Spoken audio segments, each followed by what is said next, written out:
breakfast. We hadden een heel goed ontbijt, dus we kunnen het daar nog wel even op volhouden. Yes, breakfast is the best meal.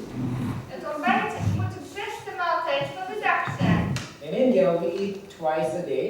In India eten wij 2 maaltijden per dag. But it's not a hard and fast rule that everyone should have 2 meals. Maar het is niet gezegd dat iedereen 2 maaltijden moet If you nemen. do a lot of physical work, Als je veel lichamelijk werk doet, yes, they have 3 meals. dan heb je 3 maaltijden nodig. But supper is light.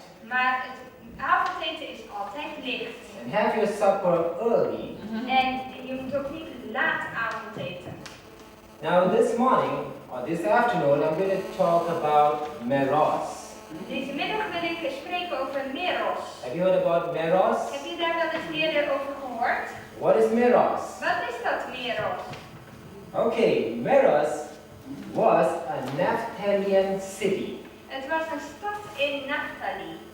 It was a city that was part of Israel. Het was een stad in Israël. Now it was located in a valley. En het was gelegen in een vallei.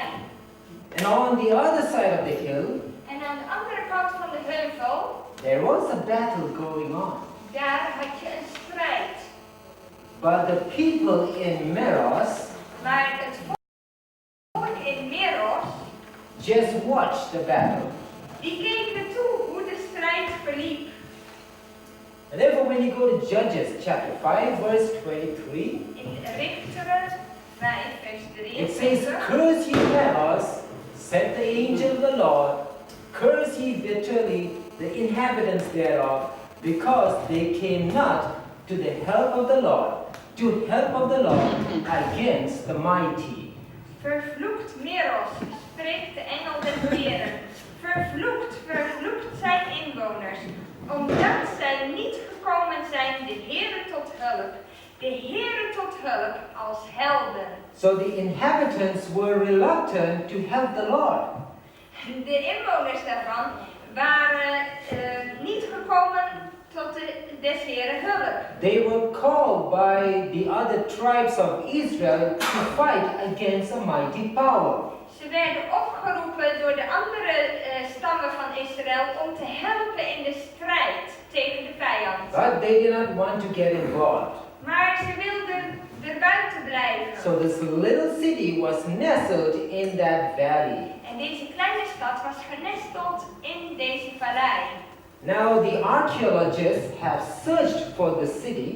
De archeologen die zochten naar deze stad. And they have never found the city. En ze konden de stad niet vinden. But it is towards the north of a mountain called Tabor. Maar het is in het noorden van de berg Tabor. They presumed that the city was there. En ze nemen aan dat de stad daar was. Now we find that the children of Israel were fighting against the Canaanites. De kinderen van Israël vochten tegen de Kanaanieten. And we find that this lady, Deborah, En deze vrouw, Deborah, she was a prophetess ze was een profetes. and she was a tribal leader. En ze was ook een stamleidster. And she went around the country of Israel to unite the tribes. En ze ging binnen Israël om alle stammen te verenigen. Now this is not the Deborah, the nurse of Rebecca.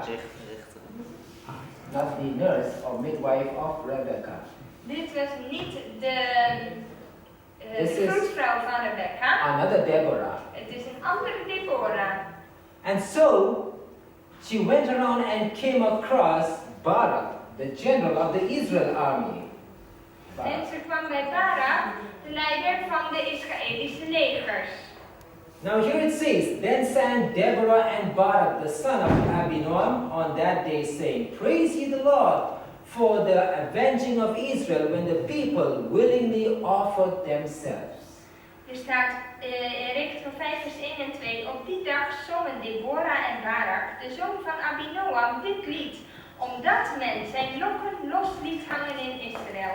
Omdat het volk vrijwillig zich aanbood. Prijs de Heere. Now, why did she remember the angel of the Lord cursing Meroz and its inhabitants? Waarom herdacht ze die engel des Heeren wat betreft het vervloeken van Meroz en zijn inwoners? Now, after they gained victory over the Canaanites, Want ze hebben de overwinning over de Kanaanieten al behaald. in the middle of the song, En in het midden van het lied, she remembered the angel of the Lord cursing Meroz. dan denkt ze eraan dat de engel des Heeren Meroz vervloekt. So now here, when you look, her encounter with Barak, Als je kijkt naar het gesprek tussen Deborah en Barak, Barak didn't have the courage to go to battle. Barak had de moed niet om ten strijde te trekken. He just foresaw that the tribes of Israel will not work together and fight together. Want hij dacht, nee, al die stammen die gaan niet goed met elkaar samenwerken en dat komt niet goed in de strijd. But because of Deborah, Maar vanwege Deborah the tribes of Israel united. gingen die stammen zich toch verenigen. And Barak said, I will go to war provided you be with us and be the leader. En Barak, die eigenlijk generaal was van het leger, die zei tegen Deborah, als u niet meegaat en strijden, dan gaan wij niet. You know, every success that a man has, a woman stands behind him. Achter iedere succesvolle man staat een vrouw. So here, though they were not husband and wife, En hoewel ze niet getrouwd waren, but this is what we call lady power. maar dit noem je vrouwenkracht. She could unite the tribes of Israel. Zij was de verbindende schakel om Israël te verenigen en And bij now, elkaar te brengen. let's go to Judges 4 and read each verses. In Richteren 4, de eerste verse. Now it says here, and the children of Israel again did evil in the sight of the Lord. Nadat Ehud gestorven was, deden de Israëlieten opnieuw wat kwaad is in de ogen des Heeren. In order to be reproved and corrected, En om gecorrigeerd te worden, the Lord sold them into the hand of Jabin, king of Canaan. toen gaf de Heer hen over in de macht van Jabin, de koning van Kanaan. Often God does that. Vaak deed God dat. He uses the heathen nation to reprove and to correct the children of Israel. Hij gebruikt de heidenen om de Israëlieten te kastijden en te corrigeren. And here there was another person by the name Sisera. En even kijken, en de krijgsoverste van die koning van Kanaan was Sisera. He was the captain of Jabin's army. Ja, hij was de krijgsoverste van Jabins leger. Now in verse 3 it says, for 20 years he mightily oppressed the children of Israel. En hij verdrukte de Israëlieten vreed 20 jaar, zegt vers 3. And Deborah, a prophetess, the wife of Lapidot, she judged Israel at that time. De profetes Deborah, de vrouw van Lapidot, richtte destijds Israël. And here in verse 6 it says, she sent and called Barak the son of Abinoam out of Kadesh Naphtali and said unto him, Hath not the Lord God of Israel command, saying, Go and draw towards Mount Tabor? Zij nu ontbood Barak, de zoon van Abinoam, uit Kedes in Naphtali, en zeide tot hem, heeft de Heere, de God van Israël, niet geboden? Ga heen, trek naar de berg Tabor, en neem met u 10.000 man Naphtalieten en Zebulunieten. And take with thee how many men? 10,000. 10.000 moesten er komen. To fight a mighty army. Om te vechten tegen dit geweldige leger. And then it says here, and I will draw unto thee to the river Kishon. En ik zal aan de beek Kishon, Sisera, de krijgoverste van Jabin, naar u toevoeren met zijn strijdwagens en zijn troepen. And the Lord said, I will deliver him into thine hand. And Barak said unto her, If thou wilt go with me, Then I will go, but if thou wilt not go with me, I will not go. En ik zal hem in uw macht geven. Barak echter zeide tot haar, indien gij met mij gaat, zal ik gaan. Maar indien gij niet met mij gaat, ga ik niet. Zei So hij. what Deborah said? Surely I will go with you. En wat zei Deborah? Ze zegt, ik ga met u mee. And there was a great battle at Mount Tabor. En er was een grote strijd bij de berg You Tabor. can still see this mountain, Deze berg is er nog steeds, but you cannot see the city of Meroz. maar je ziet niet meer de stad Meroz. The ruins are not there. De ruïnes zie je daar This city niet. has been forgotten. De stad is compleet vergeten. So here when you look, Sisera Sisera, was the captain of Jabin's army. hij was de legeroverste van het leger van Jabin. He had 900 iron chariots. Hij had 900 ijzeren And they're strijdwagens. going to battle with the children of Israel. En ze gaan ten strijde tegen Israël. And there was a person by the name HEERE. En er was iemand die heette HEERE. He was the husband of Jael. Dat was de, Husband of Jael. ja, dat was de man van Jael. And he told Sisera En hij zei tegen Sisera that Barak is here on Mount Tabor. dat Barak er was hier op deze berg. Now it was very interesting when you read about the battle. Het is heel interessant als je leest over deze strijd. Barak, Deborah, and 10,000 men were up on this Mount Tabor.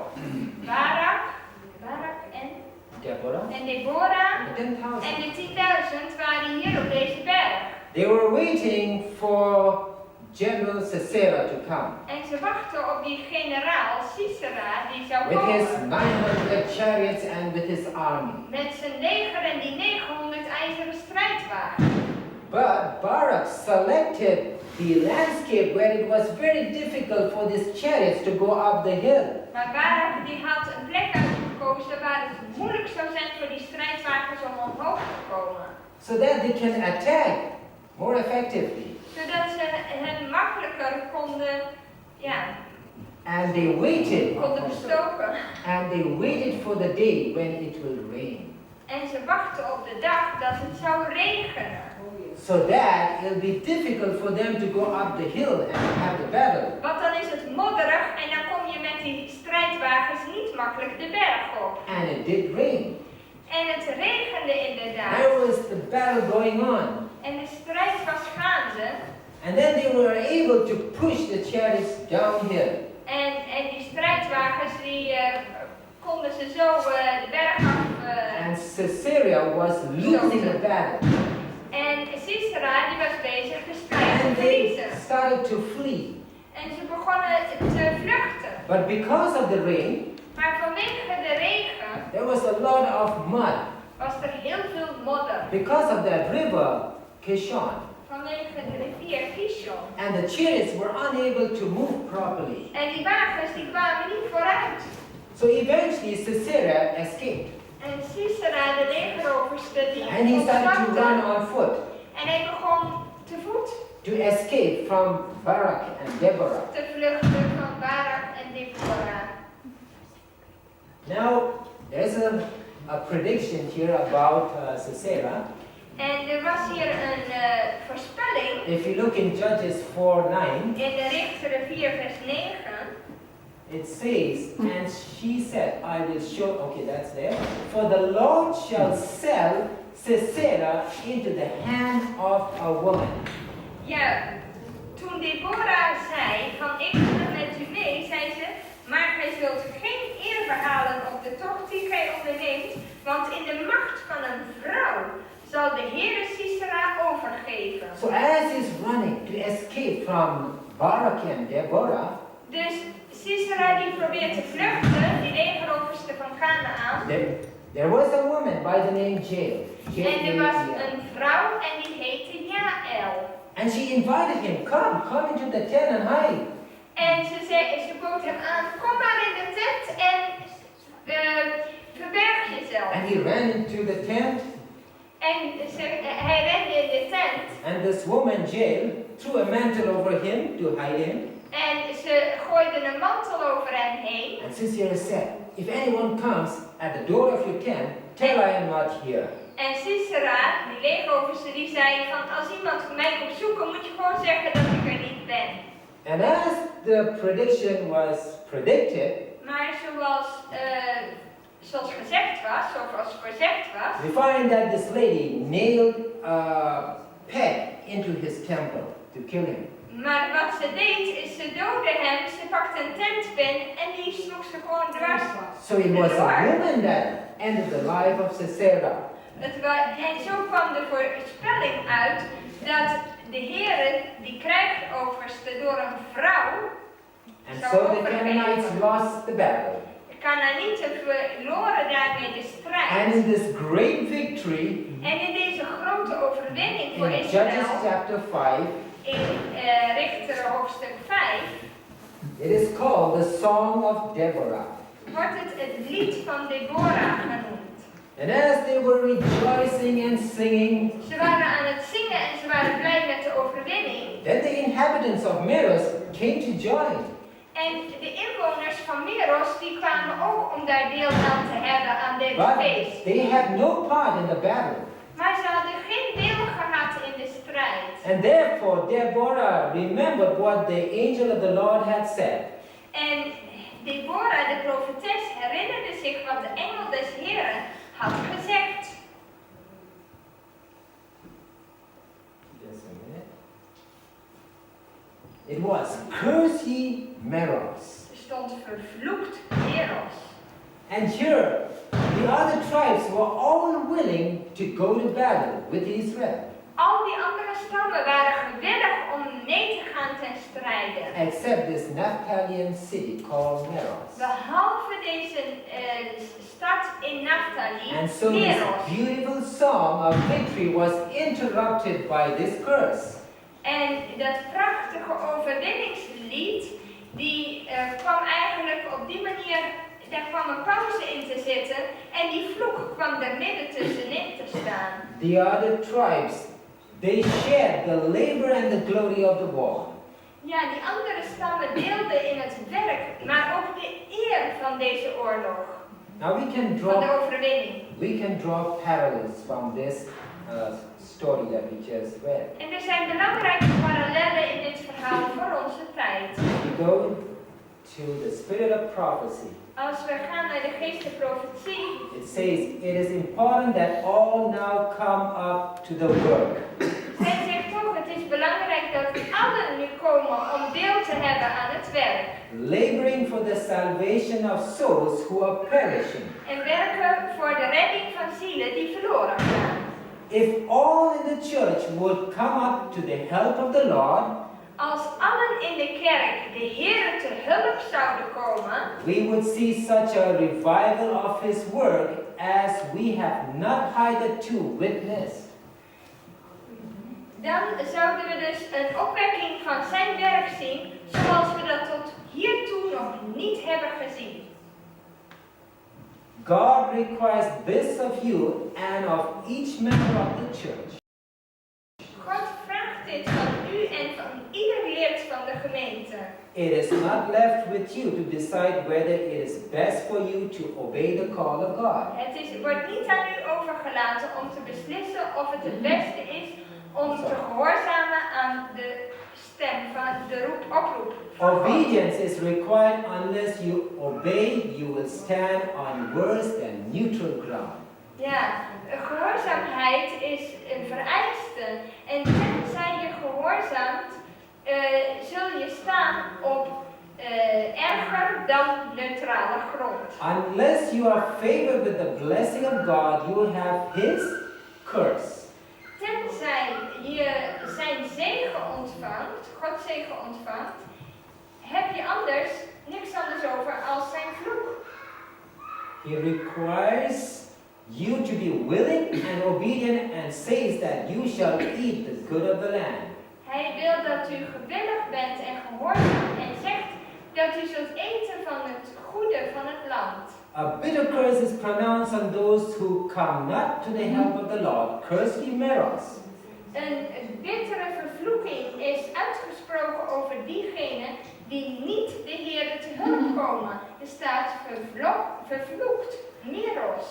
Remember, Satan and his angels are in the field to oppose every advanced step that God's people take. Therefore, the help of everyone is required. Satan en zijn engelen die zijn in het veld om iedere stap van vooruitgang die Gods volk neemt tegen te staan. Daarom is de hulp van iedereen gevraagd. So therefore, every church member of the Seventh-day Adventist Church in the regular lines and in the regular lines should join hands together and work. Daarom is het zo dat ieder lid van de gemeente, of die nou in de reguliere of in de irreguliere lijnen is, dat ze de handen ineen moeten slaan. You know, if you look at people in the world, als je kijkt naar mensen in de wereld, they are more united than Seventh-day Adventists. Ze zijn meer verenigd als in onze gemeente van Zevende Dag. We look at our brother and sister as enemies. Wij kijken naar onze broeders en zusters als vijanden. With my experience doing much about outreach work, maar mijn ervaring met veel evangelisatie, the people are so willing to help you. Dan zijn die mensen zo gewillig om je te helpen. And I scratch my head and say, what's wrong with our people? En soms dan denk ik wel eens, weet, wat is er mis onder ons volk? We have maximum light. We hebben het maximale We have the word of God. We hebben het woord van God. We have the spirit of prophecy. We hebben de geest der profetie. And yet we are like worldlings. En toch hebben we soms gedrag als wereldse mensen. When I appeal for help, als er een oproep gedaan wordt om te helpen, no one comes. Is er soms niemand die zich meldt. But if I have a nice fellowship lunch, everyone comes. Maar als ik een middageten aanbied, dan komt iedereen. You know, we have to help each other. We moeten elkaar helpen. And then Ellen White says, you are very much like what? Meroz. En ze zegt, je bent heel veel gelijk aan Meroz. You're quite diligent when that which you do will bring some advantage to yourself. Je bent behoorlijk grondig als je iets wilt doen wat voordeel brengt voor jezelf. You know, often we do that. I say, okay, I will help you, brother, but you have something in mind. Vaak zeggen we, oké, ik wil wel helpen, maar, weet je wel, er moet iets tegenover staan. I say, brother, I need your help. Broeder, ik heb uw hulp nodig. You know what answer I get? Weet je wat ze dan zeggen? I'll think about it. Ik zal erover nadenken. I will pray about it. Ik zal erover bidden. So he's praying for 1 month. En dan bidt hij voor 1 maand. For 2 months. 2 maanden. For 3 months. 3 maanden. 1 year. 1 jaar. 2 years. 2 jaar. No, it shouldn't go this way. Maar zo moet het niet zijn. And therefore, Ellen White is saying, you are very much like Meroz. Dan staat er, dat je bent heel erg zoals Meroz. But there is no motive for special diligence unless you are to be benefited. Ja, dan mist de motivatie om grondig te zijn, tenzij je er zelf voordeel van hebt. You are decidedly what? A lazy man. En hier staat er, je bent vastbesloten een luie man. And therefore, often I tell, we are sitting too much, we are reading too much, we are seeing too much, but we're not using our hands. En we hebben heel sterk de neiging om te zitten en van alles te doen, maar we doen niet graag iets met onze handen. You know, John the Baptist said this, "O generation of vipers." Johannes de Doper zei eens, generatie adderige broed. Now we can say, "O generation of laziness." Nu kunnen we intussen ook wel zeggen, generatie van luiaards. No one wants to work for the Lord. Want er zijn maar weinig mensen die voor de Heer And it echt says, willen werken. You can eat your rations regularly, Je kunt je voedsel regelmatig eten, but you have no special love for what? Physical labor. maar je hebt geen speciale liefde voor lichamelijk werk. Now, I've been observing in the camp meeting. Ik heb veel gezien in de campmeetings. And I picked out a few who really are working from their hearts. En er zijn een aantal die werkelijk van hun hart meehelpen. And it has really touched my heart. En dat heeft mijn hart That's beroerd. how we should be. Want dat is wat de Heer van ons vraagt. You know, willingly coming to serve and to help. Gewillige dienstbaarheid. You don't have to wait for us to say, can you please come and work? Can you please do this? Can you please do that? Ja, wachten we erop dat iemand anders ons vertelt wat we moeten doen. Wil je alsjeblieft dit doen? Wil je alsjeblieft dat doen? When you see there's work, just go and help. Ja, iedereen kan uit zijn eigen beweging hulp aanbieden. And then it says, no man can fill his position as a minister unless he is what? Industrious, diligent in business, and faithful in the performance of all the social and public duties of life.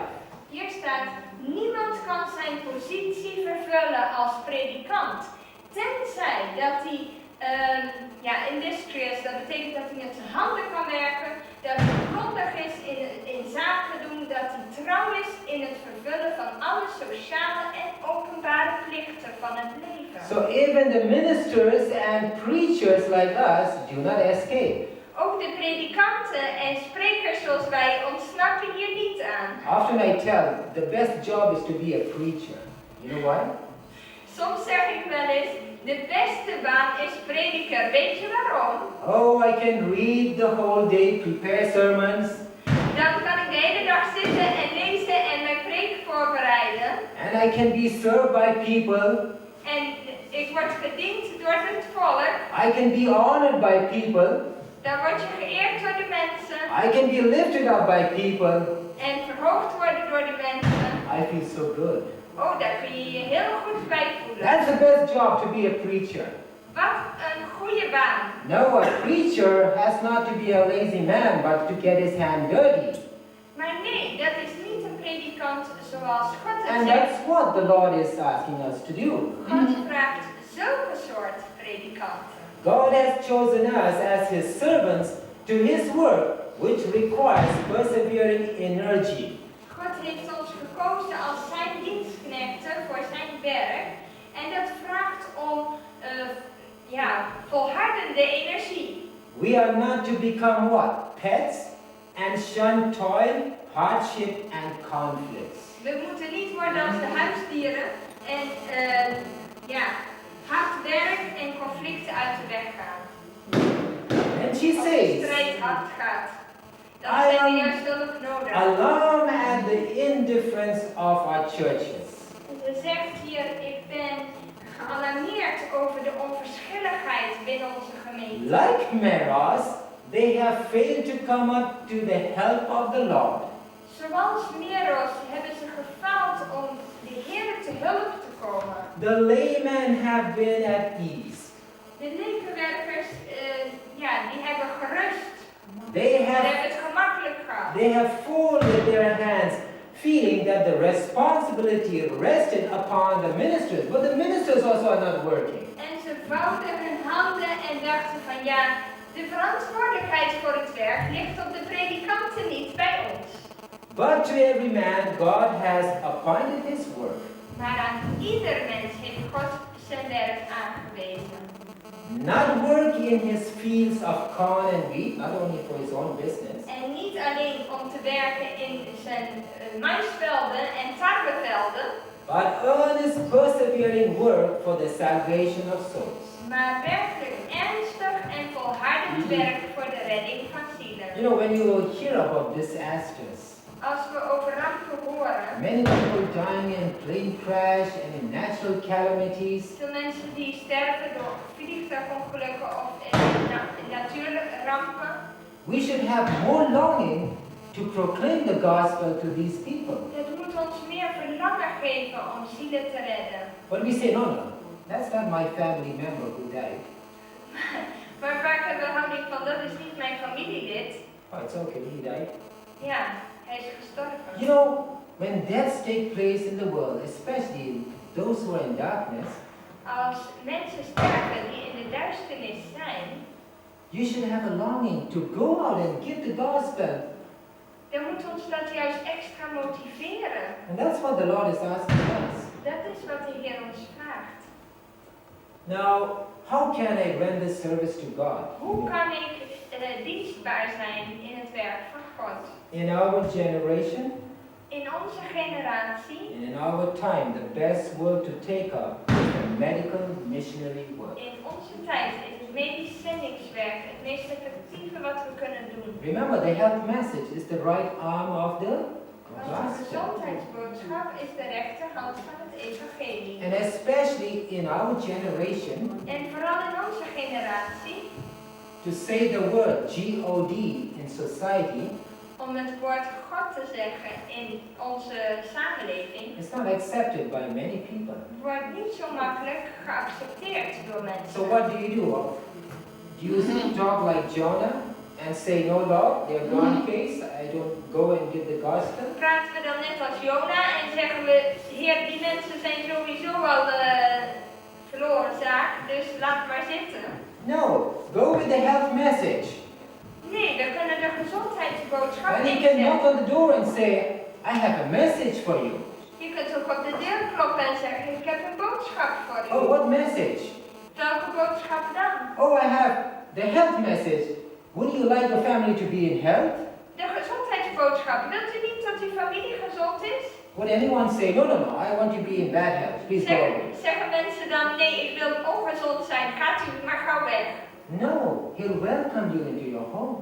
Nee, dat zeggen ze niet. Ze zijn Therefore, open the voor health de- message is an entering wedge. Daarom is het een goede hulp. Now, in my country, it's more difficult, In India is het nog veel moeilijker, but by the health message, you can reach out to the Muslims. maar door de gezondheidsboodschap kun je de moslims bereiken. You can reach out to the Hindus, En kunnen we ook de hindoes bereiken. to the Buddhists, En de boeddhisten. to the Jains, En de Jains. and so many other people in other religion. En al die andere religies die je daar hebt. Now, what really made me to laugh Wat me aan het lachen bracht, just came into my mind. dat kwam in mijn gedachten. There was a program that was done by the regular lines. Er was een programma door de reguliere lijnen. Some of you must have heard about it. Misschien hebben sommigen van jullie daarover gehoord. But I met this person in the division, Ik heb hem ontmoet in de divisie. and he was so optimistic, and he was telling me, you know, we're reaching out to the Muslims. Hij was heel optimistisch en hij zegt, we bereiken de moslims. So I said, wow, health message. Ik dacht, oh, de He gezondheidsboodschap. said, no, no, no, no. En hij zei, nee, nee. We train our pastors, Wij trainen predikers. and then we give them a Muslim name. En dan geven we een moslimse naam. So my name would be Muhammad Kajur. Dus misschien zouden ze mij dan Mohammed Kujur noemen. I would dress like a Muslim man. En dan zou ik me kleden als moslim. I would sport a beard. En dan moet ik ook een baard laten groeien. And I would go to the madrasa. That is a place where they teach about the Holy Quran. En dan naar de madrasa gaan, dat zijn die scholen waar ze leren over de Koran. And then I spend my years there. En dan spendeer ik daar tijd. And then I witness. En getuig daar. I said, what? That is really a lie. En ik dacht, oh nee zeg, wat een leugen. But that's not the way you should do. Dat is niet de manier. No, the Lord has given you a very good tool, the health message. De Heer heeft ons de gezondheidsboodschap gegeven waar we met open vizier gewoon recht Now, over. before you give the health message, Voor je de gezondheidsboodschap geeft, you have to put your life in order.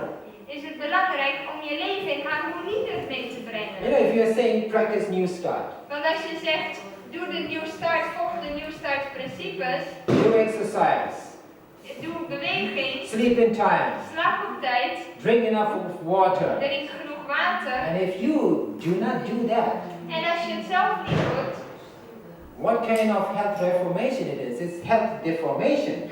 dan heb je gezondheidsdeformatie. And therefore, whatever you preach, you have to practice. Als je anderen wil helpen, dan moet je het zelf ook uitleven. Now in this audience, I only see Lineker drinking water. Very good. Ik zie Lineke water drinken. You know, we should be drinking, oh yes, you. Water, heel goed. 2 people. 2 You know how much water you have to drink every day? Weet je hoeveel water je moet drinken? Okay, what's your weight? Hoe zwaar ben jij? 72. 72.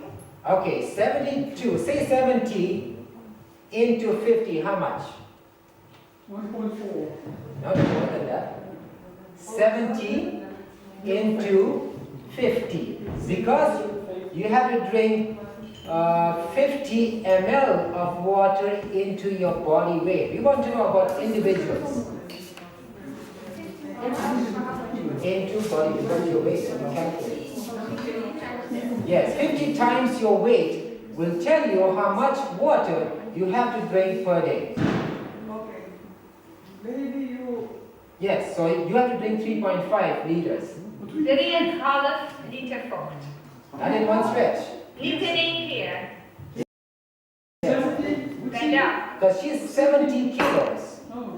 So 70 into 50. Vocht. Yes, Liquid. yes. Okay, I am a bit diverting over here. Thomas is much more. Yeah. That's the formula. Okay, we'll move on. Now, some of us are scared to do medical missionary work. Sommige mensen zijn een beetje bang om medisch zendingswerk te But remember, ondernemen. you're not alone. Maar je bent niet The alleen. Lord is with you. He will give you that strength. De Heer is bij je om je deze For kracht te geven. Isaiah 58, verse 8 says, Want in Jesaja 58 vers 8. Thy righteousness shall go before thee. The glory of the Lord shall be thy reward. Okay, Ja, er staat Isaiah. vers 8. Dan zal uw licht doorbreken als de dageraad. En uw woord zich spoedig sluiten. Uw heil zal voor u uitgaan. De heerlijkheid des Heeren zal uw achterhoede zijn. So remember, the Lord will help you. De Heer zal u helpen. Now I have not gone to Wildwood. Ik ben niet naar Wildwood I have geweest. not gone to Uchi Pines. Niet naar Uchi Pines. I have not gone to Highwood in Australia. Ook niet naar Highwood in Australië. I have got no training. Ik heb geen officiële training gekregen. I don't have any DR before my name. Ik heb ook geen dokter But voor mijn often, naam you staan. know, it's between the years. When you treat someone and you say you're not a doctor, so Als je you iemand, step back. als je iemand behandelt en je hebt geen doktertitel, dan denk je, oh. So I need to change my name to DR. The first letter is D, Dever, and ends with R. So short form DR. Hij zegt, mijn naam begint met een D en eindigt met een R. It will work. Hij zegt, dan werkt het wat Wat? makkelijker. But you know how you learn medical missionary work? Maar weet je hoe je medisch zendingswerk Nou. leert? Now you're fortunate to have Het Kervel. Jullie zijn gezegend, want je hebt hier het Kervel. They will teach you. Daar kun je al heel veel leren. But in my country, I don't have places like this. Maar in India heb je zoiets niet. But yes, Vance Farrell helps us a lot. Good. Want Farrell helpt ons heel goed. Dat is wel een arts. Yes. So what we learn is like this. En hoe we dat leren is zo. I say, Lord, today is a new day. Ik zeg, Heer, vandaag is het een nieuwe dag. And instead of picking out a book En in plaats dat ik zomaar een boek neem and start reading about what you should do for arthritis, what you should do for hypothyroidism and all that, en ik begin te lezen wat ik voor specifieke klachten moet doen tegen reuma, tegen een slecht functionerende you schildklier. can be sitting all day reading. Dan kun je een hele dag zitten lezen. And that's what some are falling into a trap. En dat gebeurt ook bij een aantal. You should pray to the Lord. Maar we kunnen beter bidden. Lord, I'm here for this day. Heer, ik ben er voor vandaag. So we sit in the shop En we zaten in de winkel. because we have a health food Want shop. we hadden een gezondheidswinkel.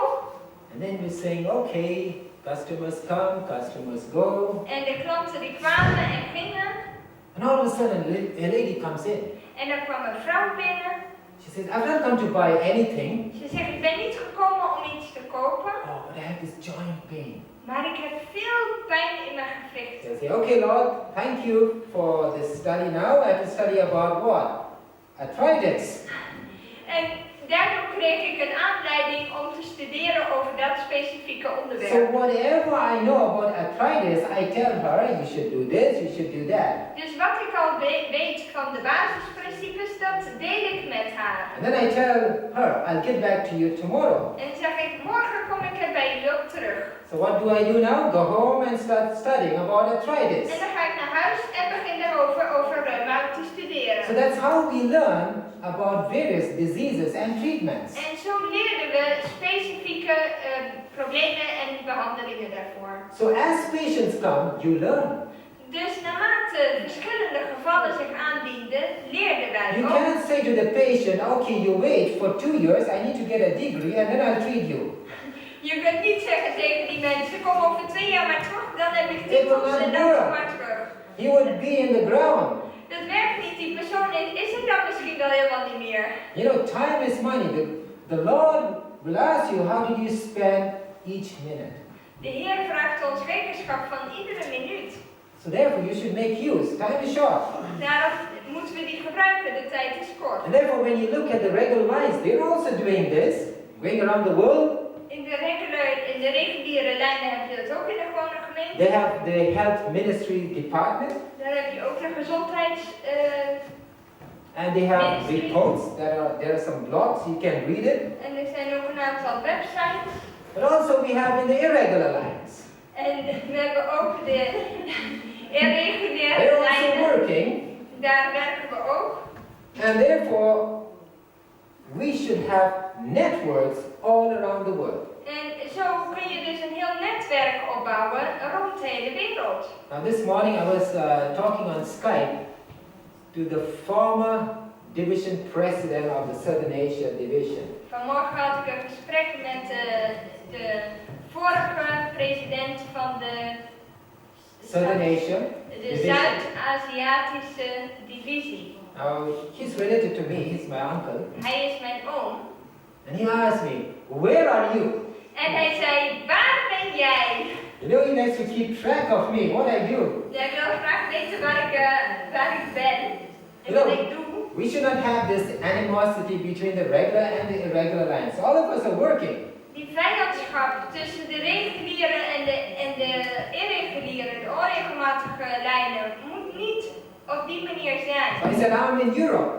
Ik zeg, ik ben in Europa. Oh, how long? Why are you there? Hoe lang ben je daar? So I'm working. Working where? In the irregular lines. En toen zei ik werk in de irreguliere lijnen. But he did not know what was an irregular line. Maar hij wist helemaal niet wat dat was. Anyhow, I'm going to have a talk with him maybe in January. And you know, with love, you have to explain to people that we shouldn't have differences. We should go on with the Lord's work. In januari zal ik hopelijk een gesprek met hem hebben en dat verder uitleggen. Maar het is belangrijk dat we elkaar lief hebben en het werk samen oppakken. You know, and then he said to me, which made me to think, En hij zei tegen mij, en dat zette me aan het denken, you must be a rich man. jij moet wel een rijke persoon zijn. I said, no, in the ministry work, we are poor people. Ik zeg, nee, als je in het zendingswerk bent, dan ben je arm. Bit of question mark. En toen had hij vraagtekens. And therefore, when you look in the world today, Als we in de wereld kijken, there are 3 types of people in the world. er zijn 3 typen mensen. Now you can put yourself wherever you En je kunt fit. jezelf invullen waar je denkt, waar je The tussen first hoort. one, those that wonder what happened. Diegenen die zich afvragen wat er gebeurt. And the second one, those that watch things happen. Mensen die toekijken hoe het gebeurt. And the last one, those that make things happen. En mensen die dingen laten gebeuren. You know, Doen gebeuren. I want to be the one there. Ik wil daar graag deel van zijn. You know, the Lord has given us health, given us hands. De Heer heeft ons gezondheid, handen gegeven.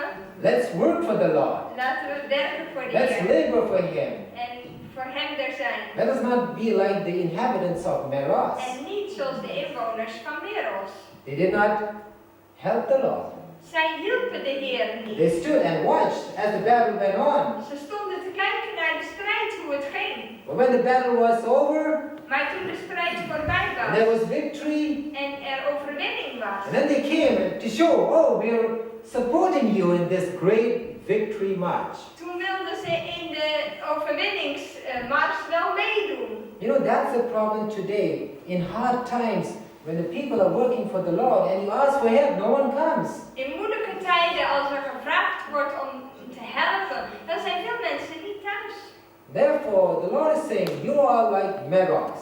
En daarom zegt de Heer, dan ben je als Therefore, Meroz. here it says, between the great things we cannot do and the small things we will not do, the danger is that we shall do what? Nothing. Tussen de grote dingen die we niet kunnen doen en de kleine dingen die we niet willen doen, is het gevaar dat we helemaal niets doen. You know, that's our Adventist culture. Dat is onze adventistische It's cultuur. not only here, it's also in India, it's also in Africa, it's everywhere. En je ziet dat niet alleen hier, niet alleen in India, je ziet het overal. And that's why we love only listening to YouTube. En daarom houden we ervan om te luisteren naar YouTube. We love to listen and listen from various preachers. En luisteren naar verschillende predikers. So that's our condition. Dat is onze conditie. Now, this is for us. What about the preachers? Hoe zit het dan met de predikers? Okay, the ministers, the preachers. Now here, oh, there's something wrong here. Oh, the picture disappeared. But if you look in Counsels on Health, okay, page 533. Er is iets verdwenen hier, maar in ieder geval in... Okay, Counsels on Health, page 533. Raadgevingen over gezondheid, Very dat zijn strong statements 533. for Er us. staat, It says, you will never be ministers after the gospel order till you show a decided interest in medical missionary work. je zult nooit een predikant zijn zoals het evangelie dat vraagt, tenzij of totdat je een vastbesloten interesse toont in het medisch zendingswerk. How many preachers today do medical missionary work? Maar hoeveel predikanten vandaag doen medisch zendingswerk? You name them. You'll not find many. Je zult er niet veel vinden. They're only preaching and preaching and preaching and preaching. Het is prediken, prediken, prediken, maar hoeveel doen werkelijk praktisch medisch zendingswerk? That's not what the Lord wants us to do. Ja, alleen prediken is niet wat de Heer ons vraagt. So it says, come up to the help of the Lord, to the help of the Lord against the mighty powers of darkness, that it be not said of you, curse ye Meroz. Ja, kom de Heer te hulp, tot de hulp van de Heer tegen de machtige krachten van de duisternis, zodat niet van jou gezegd wordt, vervloekt You know Meroz. why the Lord is asking help? Weet u waarom de Heer hulp Because vraagt? the world is in trouble. Omdat de wereld in problemen is. The world is a Lazar house. You know what's a Het is Lazar? een ziekenhuis. Yes, full of disease. Ja. People are dying. Mensen sterven. You know, you cannot have sick people here and then say, okay, I'm going to give you a beautiful message. Als je zieken hebt, kun je het niet alleen afdoen met een mooie boodschap. No, you have to relieve their suffering first. Het is belangrijk om ook je deel te doen om hun lijden te verlichten. And that is where medical missionary work is so important. En dat is waar het medisch zendingswerk binnenkomt en zo belangrijk is. Use your hands. Je handen gebruiken. Okay, do hydrotherapy. Hydrotherapie doen. Do hot and cold. Heet en koud. Make various poultices. Verschillende Poultices. pakkingen. Okay, yes, packing. That is what preachers have to do today. Dat is wat predikers vandaag moeten doen. Not only preaching and going all around the world. En niet alleen maar prediken, want dat is wat we hier lezen. Therefore, when you look at manuscript, page 58, In manuscript, bladzijde 58. Those that have been close to him, who merely preaches the gospel, will be open to the intelligent medical missionary. Ja, dus deuren die gesloten zijn tegenover hem die vooral alleen maar preekt, het evangelie brengt, die zal wel geopend worden voor de intelligente medisch zendeling. You know, that's the problem. Dat is het probleem. What are we doing? Merely preaching. We doen vooral hoofdzakelijk prediking. You know, which is very sad, when you look at our world today, the Adventist world, Als je kijkt naar de adventwereld, often I ask myself, are you promoting the preacher or are you promoting the gospel? What are you doing? promoten wij de predikers of promoten wij het evangelie? You know, a preacher is very popular Een predikant die heel populair is, when he merely preaches. als hij hoofdzakelijk preekt. Now, if I tell to my audience, yes, dirty your hands, do hydrotherapy, do poultices, do this, do that, you will not like me. Als ik zeg tegen de mensen, kom op, laten we de handen vuil maken en praktisch zendingswerken doen, hydrotherapie en pakkingen, dan ben je niet geliefd. I will not be a popular preacher. Dan ben je niet populair. Why? Because I make you to work. Want ik laat u werken, ik zet u aan het werk. But if I merely preach, Maar als ik me vooral alleen bezig hou met you sit in predikatie your comfortable chair, en je kunt lekker in je stoel I blijven keep zitten preaching and pounding, en ik preek alleen and no work, en geen werk, just sitting and eating. alleen zitten en eten. It's, oh, a very good preacher he is. Fantastisch! En die predikant is You know, echt that's the disease that Seventh-day Adventists are falling into. Dat is de valstrik, dat is de ziekte waar we in How vallen. many of you like to work? Hoeveel Honestly, houden tell van me. werken? Wees eerlijk. Yes, I've seen you, I've seen Nana, Yeah. I've seen this sister. Good, praise the Heel Lord. goed, prijs de Heer. I don't have talent of medical The work. Lord will guide you, brother. De Heer zal je leiden, want het is helemaal I niet... said the same thing as what you're saying Ik just zei, now. ik zei precies You can als ask- een kind kan het You can ask Naomi. She pushed me and said, go, go. Patient has come, go. I said, no, no, no. You go. No, you go. Ik had met liever precies hetzelfde. Hij zei, nee, nee, nee, ik weet er lang niet zoveel van als jij. Kom op, I ga said- jij maar. What will I do? En dan zeg ik, ja, wat moet ik dan doen? Straks weet ik niet wat ik moet zeggen. But you know, the Lord goes with you. Maar de Heer gaat mee en And geeft that's je how de I started to learn about diseases and what you should do. Ik heb op die manier juist heel veel geleerd. The Lord can use each one of you. Want de Heer kan iedereen van u You take gebruiken. up the challenge and the Lord will help you. Neem de uitdaging aan, de Heer zal je zeker helpen. Oh no. Show that one. Don't Okay, I need to share with you, but I'll show you the video maybe this evening. No. Now? After you No, finish. it's on my laptop. Okay. Okay, I'll show you a video, a very interesting video. Er is een hele korte videoclip die jullie absoluut niet mogen missen. I will keep it as a secret, Ik hou het geheim, but I will show you this, maar ik zal je dat laten zien, dat mag je niet missen. which will put you to shame. Het is echt iets wat je aan het denken zet. So now here it says, Ja, en wat ons te schande maakt, omdat als je dat ziet, dan moet je echt zien. Oh, ik weet het al. okay, I wish to tell you that soon there will be no work done in ministerial lines, but medical missionary work.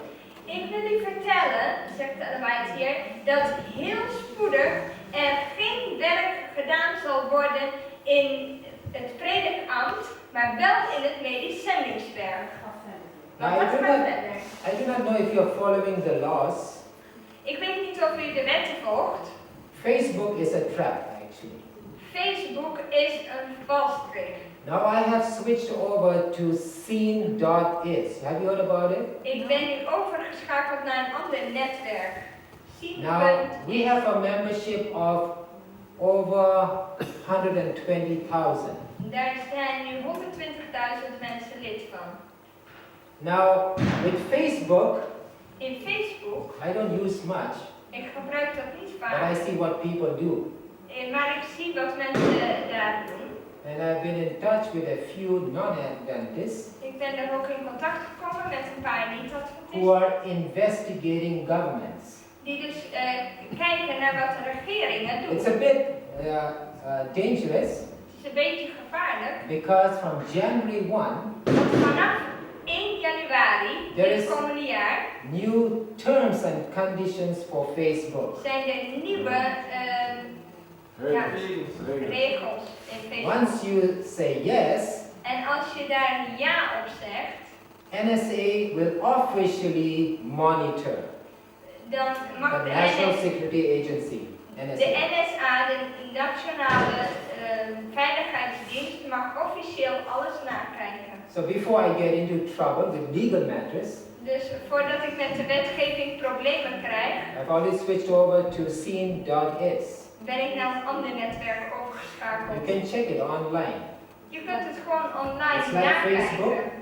Het lijkt op Facebook. That freedom might not be so long, Die vrijheid is misschien niet zo lang, but all the people, so-called conspirators, are all there.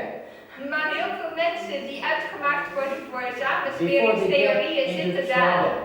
Omdat ze niet in de problemen willen komen met And Facebook. therefore, when I look at YouTube, Als ik kijk naar YouTube, every preacher is on YouTube. iedere prediker is daar. I say, oh well, trouble is coming. En zeg oei oei oei.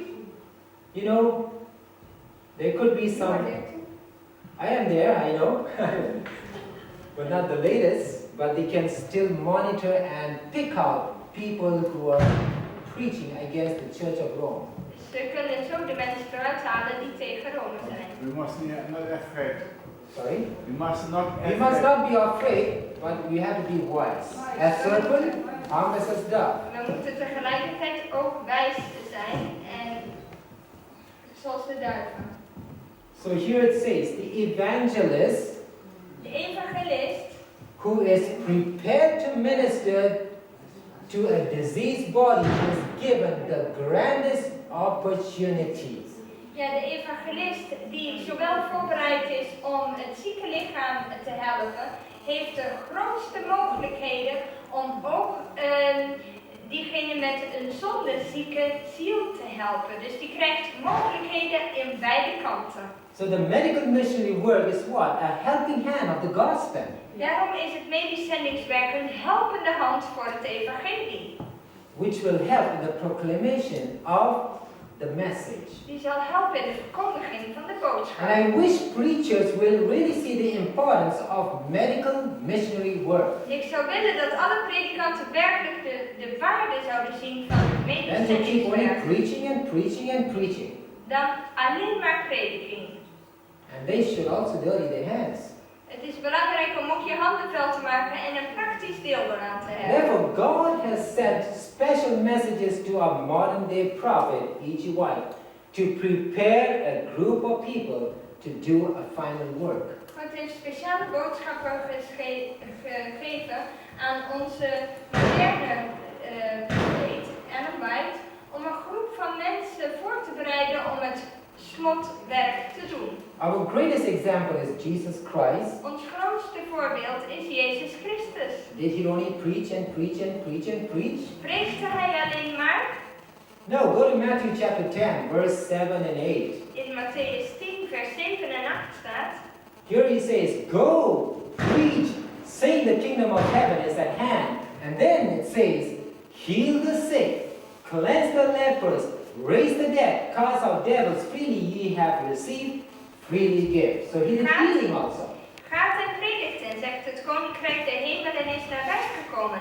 Geneest zieken, wekt doden op, reinigt melaatsen, drijft boze geesten uit. Om niet hebt gij het ontvangen, geeft het om niet. And that's what Jesus wants us to do. Dat is wat Jezus wil. You need to bring relief to the suffering today. Om verlichting te brengen aan een lijdende wereld. And that will melt their heart. Ja, dat spreekt direct tot mensen hart. I'll just show you a very short incident that I had in the shop. Wat gebeurde in de winkel? In India, there is a right-wing party. In India heb je de rechtervleugel. Partij. They are called the Hindu fundamentalists. Zij worden de Hindoe-fundamentalisten genoemd. They're anti-Christian. Ze zijn antichristelijk. And this person walked into the shop. En deze persoon kwam de winkel binnen. And you can make out, En je kunt zien, because he looked like a Hindu priest. want ze zien eruit als priesters.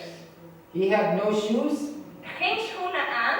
He had a lot of marks on his forehead. Heel veel markeringen op zijn voorhoofd. You know, that's the blessings that they offer to the idols. That is the blessings that has been offered to the idols. Dat zijn dingen die ze offeren aan de afgoden. And he walked into the shop. En hij kwam de winkel binnen. And he went straight to the section where we had the pamphlets.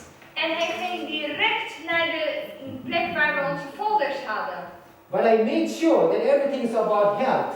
Maar ik heb ervoor gezorgd dat alles over gezondheid gaat. You know, if they're angry, they're going to break down the glass and destroy the shop.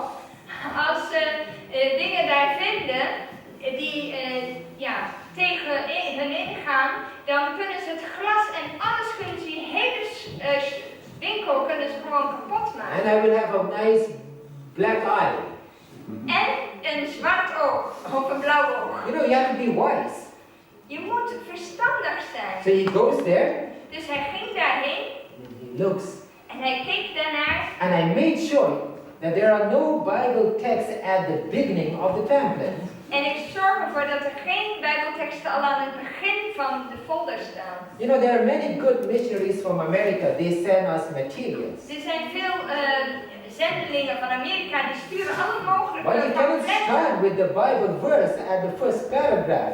Maar je kunt in het begin niet direct met Bijbelversen erop Put it beginnen. at the back. Zet het maar ergens achterin. So he paged through. En hij bladerde And I erdoor. was holding my breath now, in case he becomes aggressive, what to do? En ik hield mijn adem in, want ik dacht, wat gaat er nu gebeuren? Want ze kunnen enorm But agressief then I go zijn. up to him. Maar ik ging naar hem toe. I said, sir, can I help you? Ik zei, meneer, kan ik u helpen? And then he was a bit unhappy. En hij was niet zo I blij. said, no, I don't want anything. Hij zegt, nee, ik wil niks. Then I just shared with him what we do.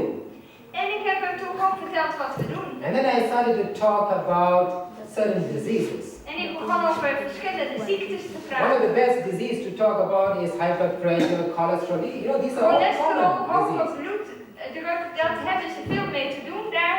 And he was so happy. He started to listen. En hij begon te luisteren. And we talked for 30 minutes. En we hadden een gesprek voor And een he had a half uur. nice smile on his face. En een hele brede glimlach kwam op And I zijn said, gezicht. oh, you good people. Hij zei, jullie zijn goede mensen. You know, that's how we should be like Christ. Zo moeten we als Christus zijn. You know, they should... Sorry? Oh, yes.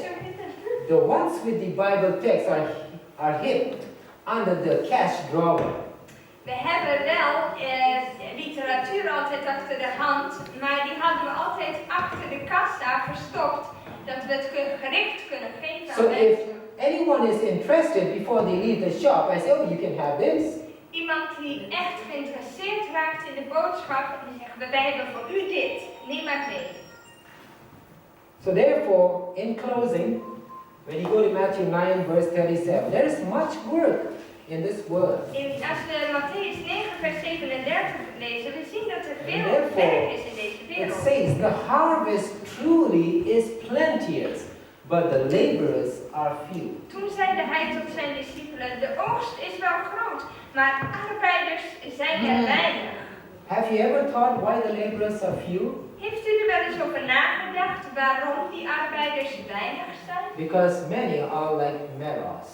Dat is omdat er veel mensen zijn zoals Meroz. They're not willing to come and help the Lord. Ze zijn niet gewillig om de Heer te komen helpen. They just watch and see. Ze kijken, ze zijn toeschouwers. And therefore, may the year 2015 En daarom weet ik dat het jaar 2015 will be a new page for all of you. een nieuwe bladzij in ons leven mag worden. That you will help your brothers and sisters in Christ. Dat u uw broeders en zusters in Christus zult supporten. And that you will dirty your hands and do medical missionary work. En ook niet bang bent om je handen vuil te maken in het medisch zending. There is no shortage of sick people in this world, let me remind you. Want er is geen gebrek aan zieken in deze There are wereld. enough sick people. Er zijn er genoeg. And one of my desire En wat mijn wens is to make the hospitals go bankrupt. is om de ziekenhuizen niet al te You veel know how? patiënten te You know geven. how do you do that? Hoe doe je dat? Don't get sick. Sorry? Don't get Yes, sick. don't get sick, but how do you don't get sick? Om niet ziek te worden, maar hoe doe je dat? Prevention. Preventie. What else to do? New start, Nieuw start. not old start. Geen oude start. So may 2015 be a year where you will be in health. Mogen 2015 een jaar zijn waar we gezond And zijn. therefore the Lord is saying, my beloved, I wish above all things that thou may what? Prosper and be in health. That is 3 John verse 2. Ja, in 3 Johannes vers 2 staat: Geliefde, ik bid dat gij gezond zijt en dat het u wel gaat en dat gij gezond zijt zoals het ook met uw ziel wel So gaat. I wish you for the year 2015 to be a year where all of you will be in health, strong and healthy, and to go about preaching the word of God. Ja, dat we 2015 een jaar mag zijn waar we gezond zijn en waar we het werk van de Heer mogen doen. And may the Bible be your guide. En dat de Bijbel onze gids mag zijn. Because what does 2 Timothy 3:16 tell us? Want wat zegt 2 Timotheus 3 vers 16? All scriptures are given by what? By inspiration of God. Alle schrift is door God ingegeven. For what? For reproof. Voor verbetering, What else? For doctrine. voor leerstelling, For correction. voor correctie For instruction in. en instructie in Righteousness. gerechtigheid. So let's not get angry with the Bible, Laten we niet boos worden tegenover de Bijbel. but this is our guide. Dit is onze gids. May God bless you. Mogen God u This is zegenen. my prayer. Okay, I will show you the video. Mag ik even opmerken? She has one remark. Yes, you can tell. Deze gaat over de baard. Maar ik vind eigenlijk dat God dingen moet baard dragen. Want in het Oude Testament hebben we speciale voorschriften voor de priesters. Dat de baard nog eens zoals niet afknippen van de regeling. Dus de priesters moeten wel baard dragen. She said God the niet. priest Vind ik dat. in the Bible had to have a beard, and they were not allowed to cut it also. So you should have a beard also when you're a priest. Maar God heeft niet voor die baard Yes. gegeven aan mannen. Dus Yes, not for nothing given beard. I read this in a medical journal. In een medisch blad heb ik gelezen It's good to have a baard. dat het goed is om een baard te hebben. They spelled out some advantages. En ze hadden verschillende voordelen daarvan geschreven. The first was En de eerste was, is that you don't have rashes on your face. als je bij het scheren, dan heb je allemaal van die pukkeltjes. You know when krijg you je dan. shave like this, Als je je scheert, you have rashes. dan heb je snel van die pukkeltjes. Next, it protects you from cancer because it's covered, you know. En dan zeggen je hebt ook niet zo snel zonnebrand erop, want het is dan bedekt. Next, you can breathe clean air Je kunt ook een zuivere lucht because inademen, the baard filters the air. want die baard die filtert de lucht. Now we have 2 people here with bards. Oh, Bart also has some bard.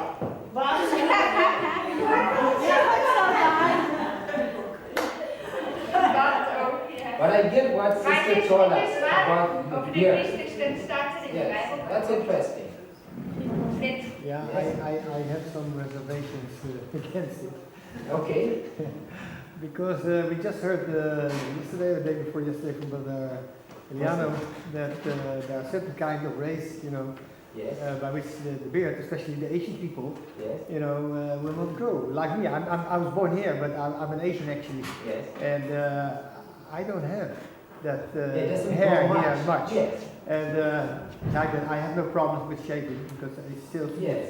So, but Yes. yeah, then I cannot be a priest. What to do? No. Ja, wat broeder Italiano dus ook had uitgelegd gisteren, is dat er zijn mensen van bepaalde gebieden waarbij baardgroei bijna niet plaatsvindt. Dan hebben die een probleem dat ze geen priester zouden kunnen Nee, zijn. dat kan niet. Als die niet groeit, dan God weet dat die niet groeit. Maar Thank you. als je toegewijd bent aan God, dan doe je met hele hart aan. Jezus was voor ons gekruisigd en hij was vernederd. Mijn hart is gebroken, deze een kruis. En ik wil graag alles wat mijn opdracht doet. Maar dat is gewoon wanneer we alles voor ons opgegeven en we moeten op ons volk, als we dat zouden doen, ik wil mooi uitzien, ik wil dit en dat doen. Yes. It's your. Het is jouw nederigheid voor God dat ze willen zijn verboden houden. Maar als je dit goed houdt, niet. What to do? Yes. So anyhow, I'm going to show you the video. The bell has not rung for lunch. 5 minutes. 5 minutes, okay. De bel heeft nog niet geluid, dus we kunnen nog even dat hele korte videoclip laten zien. I will just give you an introduction. Ik zal een kleine introductie geven. Now, this is an incident that took place in North India recently. Dit gebeurde recent in Noord-India. Now, should I tell? Okay. Vertel het, hè, Lizzie. Okay, I will tell you. Have you seen monkeys? Heb je apen gezien? They're active animals. Ze zijn heel actief. Now, in one of the railway stations in India, Het gebeurde op een treinstation in India. there's a monkey that went up the electric pole. En er was een aapje en die ging op die elektrische lijnen zitten, zou ik maar zeggen. And it got electrocuted and it fell down. En die had een enorme elektrashock opgelopen en die viel naar beneden. And the other monkey that was around there, En er was een andere aap en die was daar beneden, zou ik maar zeggen, bij het spoor. came running to help this monkey. En die kwam aanrennen om die aap die gevallen was te helpen. And he picked up this monkey En hij probeerde die aap op te pakken. and started to shake this monkey to revive him. En begon hem te schudden om hem weer tot leven te krijgen. And then started to do something on his neck like this. En hij begon op zijn nek zo. But there was no response. The monkey was like this. Maar die aap die was helemaal slap en reageerde nergens op. Next to the railway track, there was like a drainage. Maar naast waar die sporen liepen, daar was, zal ik maar zeggen, een afwatering. There was water in it. Er was water. And to our amazement, En tot onze grote verbazing, you know, the monkey realized, I need to shock this monkey now to revive it. die aap die realiseerde zich dat hij als het ware een shocktherapie moest doen om die aap weer tot leven te krijgen. It's something like giving cayenne pepper when someone has a heart attack. Het is ongeveer vergelijkbaar dat je iemand cayennepeper geeft als die een hartaanval heeft. So what this monkey did, En it wat took hij this deed, monkey hij pakte die slappe aap and put in the water en hij gooide hem in het and brought him water. out again. En hij pakte hem weer uit And het this monkey water. started to revive and put him back again En hij inside. begon al een beetje wakker te worden en toen deed hij weer in het And this water. old monkey didn't have time to breathe. Go under the bed under. Hij had bijna geen tijd om adem te halen en hij deed weer hup in het water en And eruit. brought him out and made him to sit. En toen liet hij hem zitten. And the other monkey sat beside and started to pet this En die monkey. andere aap die ging ernaast zitten en die zegt, hé, alles goed? And he revived. En die aap die kwam weer helemaal bij. And the people were watching. En die mensen die zaten, want die waren op het Zij station en zei, die konden "Wauw." alles zien. That's hydrotherapy. En ik dacht, wow, dat is simpele hydrotherapie. Where did this monkey learn from? Waar heeft die aap dat From geleerd? which institution? In welk instituut? Yes. Halfway. Van het Hemelse Instituut. But when you look look at us, we are very reluctant to do hydrotherapy. Maar wij zijn zo bang om simpele hydrotherapie te geven aan So I medemensen. will show you this video now. Ik wil u deze clip laten zien Just om u search te for it. bemoedigen. Waar het is, maar het laat alleen heel erg duidelijk zien dat waar wij vaak zo bang zijn, omdat we het zien als zo gecompliceerd. Die Aap die zag het helemaal niet als gecompliceerd. Die deed gewoon wat in hem zit, maar tegelijkertijd, God heeft ons gemaakt en heeft ook de apen gemaakt, maar je ziet dat die natuurlijke dingen die in de natuur zijn, die aap gebruikte gewoon wat in de natuur was, wat er in zijn omgeving was. En ik denk dat we daar veel van kunnen leren. Omdat wij zien het vaak als mensen, zien we het ook veel te gecompliceerd. Nieuw Start zijn eigenlijk hele simpele principes die iedereen kan leren. Het is niet moeilijk, het vraagt alleen dat je trouw bent om het regelmatig te doen. Daar heeft het meer mee te maken. Het heeft meer te doen met karakter dan met moeilijkheidsgraad.